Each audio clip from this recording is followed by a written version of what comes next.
Okay, quick question. Have you ever had a moment where you just stopped and thought, well, that was weird? Like you tried to put your milk in the cabinet or you put your phone in the fridge? That only happened to me like twice, by the way. If you've ever walked into a room and forgot why you went in, congratulations. You might be buffering.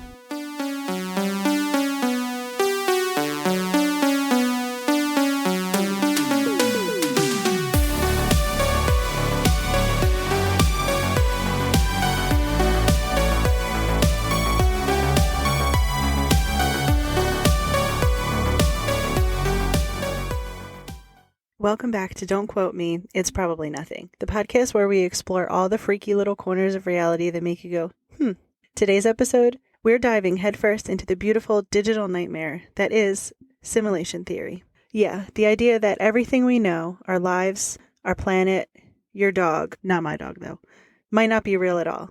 That we're all just code, pixels, data, running in some massive universe-sized video game being controlled by a higher being with ADHD who got distracted halfway through and just never came back. So, if you've ever questioned your reality, suspected that the barista at Starbucks was AI, or accidentally bumped into the wall, which, side note, it happens to me like 5 times a day, so whoever is controlling me, if they could maybe knock it off or something, that would be pretty cool. So, grab your tinfoil hat, update your operating system, and for the love of simulated God, don't trust the pigeons. So the simulation theory is a legit, philosophical and scientific hypothesis with way too many smart people taking it seriously.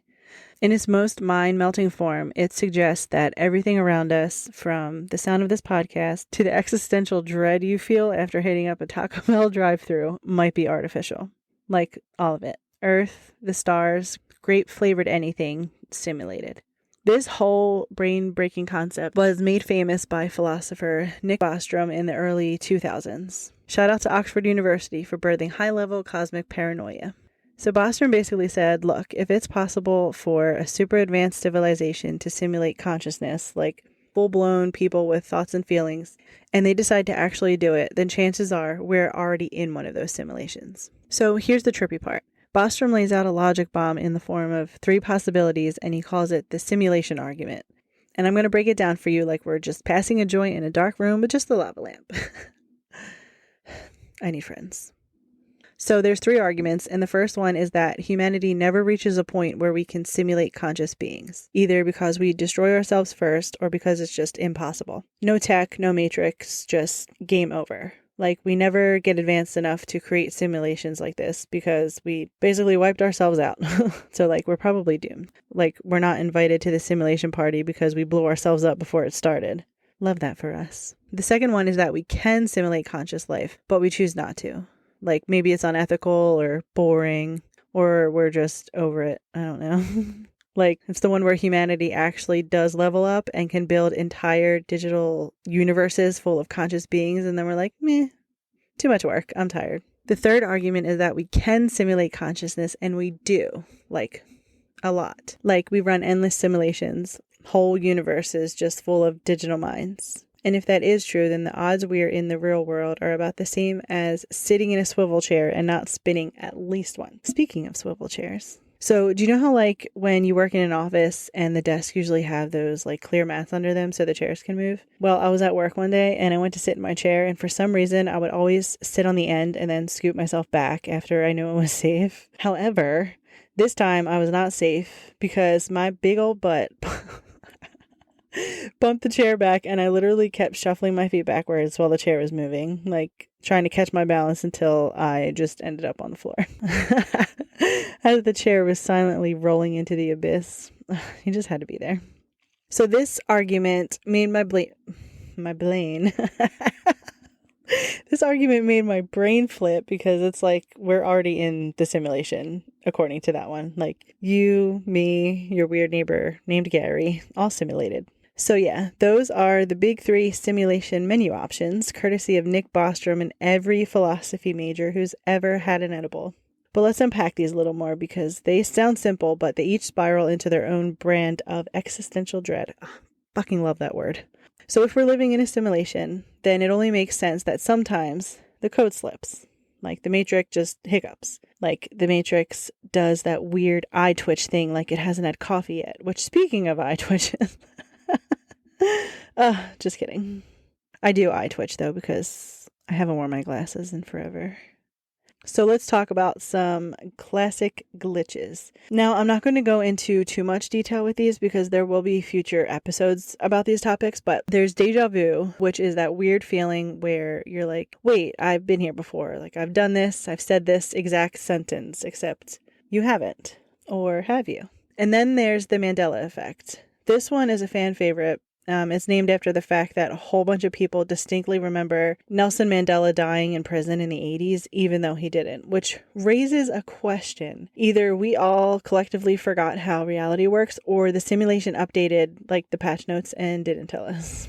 Also, I cannot wait to talk about this in a future episode because there's so many things to talk about, like how it's the Bernstein Bears and not the Bernstein Bears, or how Pikachu never had a black tip on his tail, or how I swear Curious George actually had a tail and I will die on this hill. Also, I vaguely remember Bob Barker dying like 8 times. I mean, that was probably a little dramatic. It might have only been twice.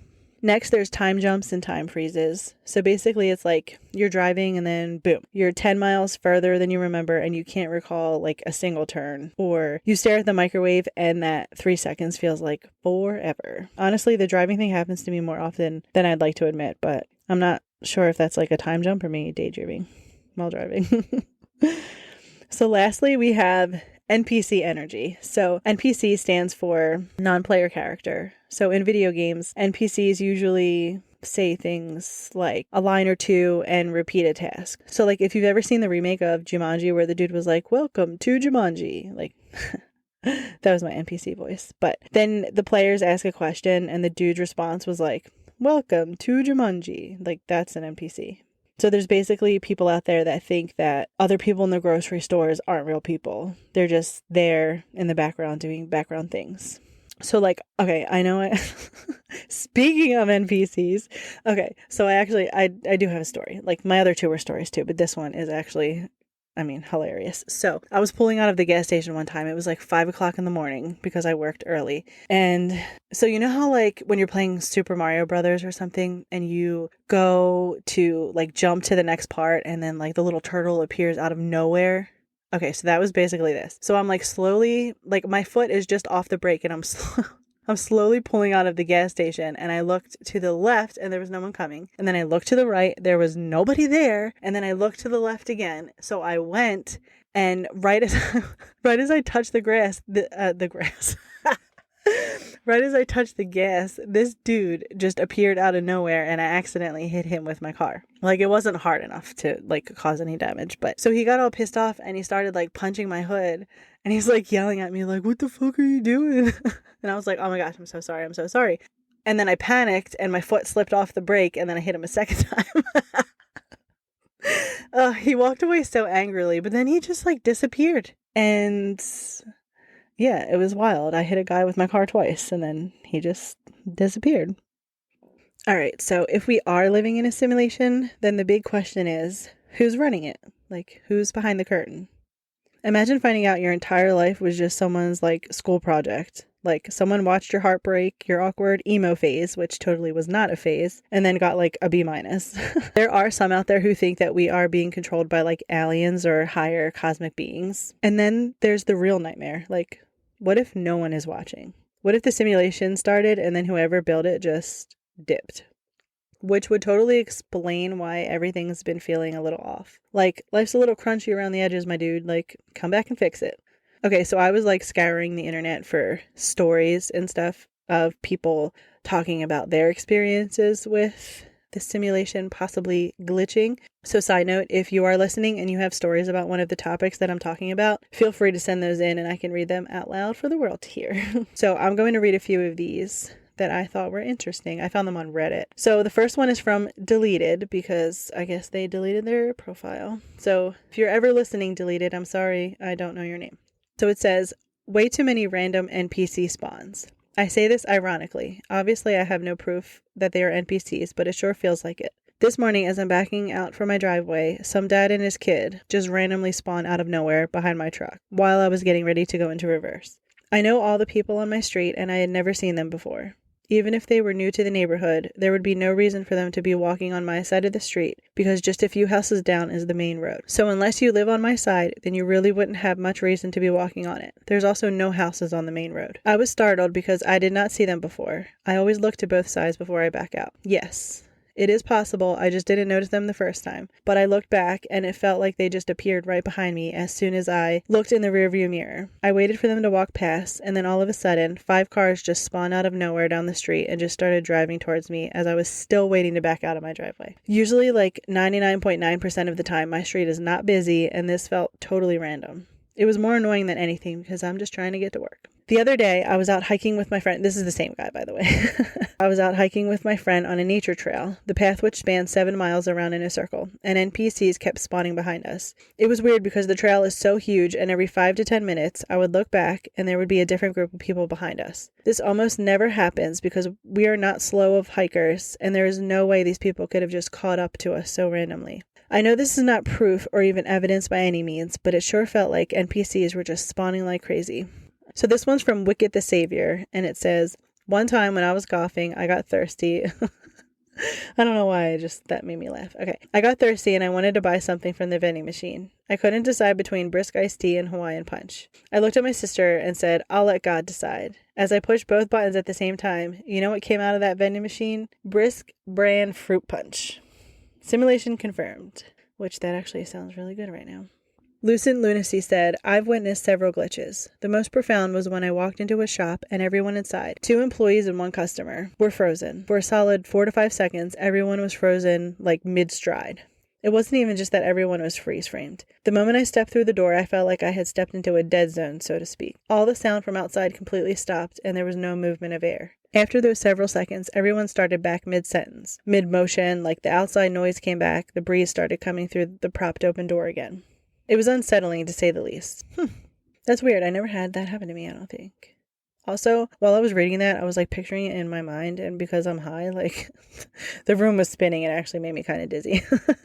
Okay, so this next one is also from a deleted. It says, "When I was around 13 or 14, I walked out of my room to grab a drink from the kitchen. I walked past the living room where our dog Snowball was lounging in the back of the couch, as he often did. I gave him a pet, got my drink, and went back to my room. An hour or so later, I hear my mom come through the front door. I came out to say hi, and she had Snowball on a leash. I asked if she was taking him for a walk, and she said she'd just picked him up from the groomer, where he had been all morning. I was like, "What do you mean? I just pet him an hour ago." And she said, "No, you didn't. He's been there since this morning. I just brought him home." Oh, that's so creepy. But also, I would love if dogs were just simulated everywhere and I can smother them with kisses. So this last one is from a username BradMajor69. I am so immature. Mine was when I made a vision board during my Oprah, The Secret Years. Set it as the desktop wallpaper on my laptop and kind of forgot about it, but left it because the pictures were pretty. Then, through a series of random events, I ended up living in a beachfront place on Oahu. It was literally months into living there when it finally clicked that I had basically the same ocean view from my sofa as the one I'd been staring at on my computer. I'd snagged 2 photos from Zillow, one of an ocean view from a living room, and the other of an ocean view from a bedroom. I had been paying through the nose to live in a converted garage when I made the vision board. I was paying less rent in my beachfront place that had 1 bedroom and a living room with those views. I think it's a simulation, and we're the creators or co-creators of it somehow. Okay, I feel that. So, I feel like now I want to make a vision board with, all of the Disney trips. And, all the mozzarella sticks and all the pools and all the beaches and books and Halloween. So does any of this even matter? Some people say it doesn't matter at all. Real or simulated, we still feel joy. We still get our hearts broken. We still stub our toes and curse our existence. But that pain, that love, that craving for Taco Bell at 2 a.m., which never order it at 2 a.m. because it is actually disgusting. But it feels real. And maybe that's all that counts. So maybe we're real. Maybe we're not.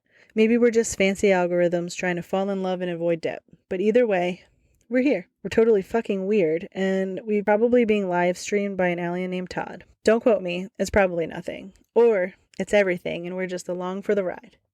Thanks for spiraling with me. Next week, we're talking about one of the weirdest, trippiest, most government-approved brain melters of all time, the Gateway tapes. These were actual CIA documents, not TikTok conspiracy or Reddit lore, just full-on. We had a meeting about astral projection in the Pentagon level of weird.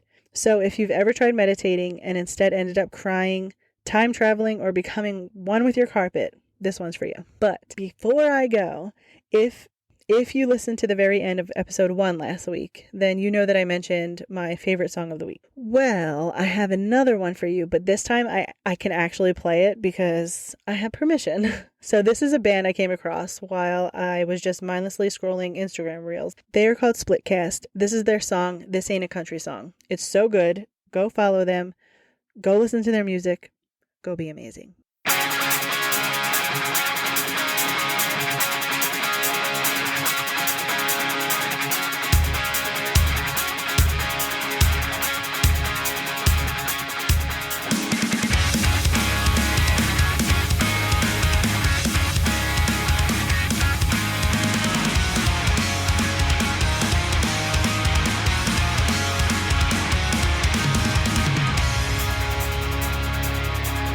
It's a Friday evening and the kids are out. We could get dressed up, we could go downtown. The night is ours, we can do anything we want. We could drive up north and see the mountainside. We could head down south towards the city lights. We got nowhere to be and no one to call us home. Monday is far away and we are free. The world is ours to take tonight, and we both know that means we're gonna stay inside. Change into something comfortable. I'll call us in the usual. Tell me all about your weekend, I promise. I won't try to fix it all. I'll pour a little inferno. We can turn on your favorite show. That's how we roll, 'cause we're getting older, and this ain't a country song.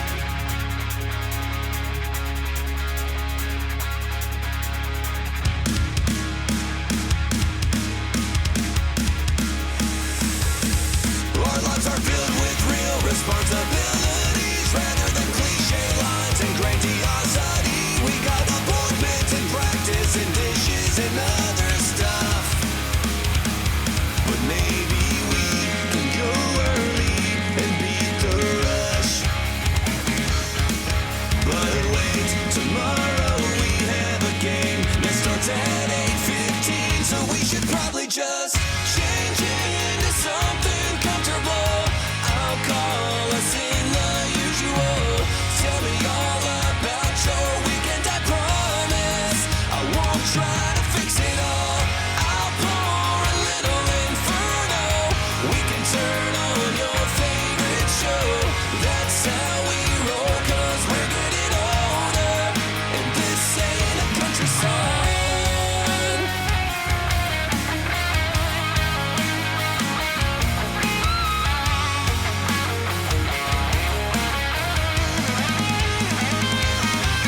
Give the reservations to someone else. All them country back roads can drive themselves. Leave my tailgate up and your heels beside the bed instead. And change into something comfortable. I'll call us in the usual. Tell me all about your weekend, I promise. I won't try to fix it all. I'll pour a little Elijah. Plop down on the couch beside you. Great nights don't need a glamorous ending. But I guess it's about time I stop pretending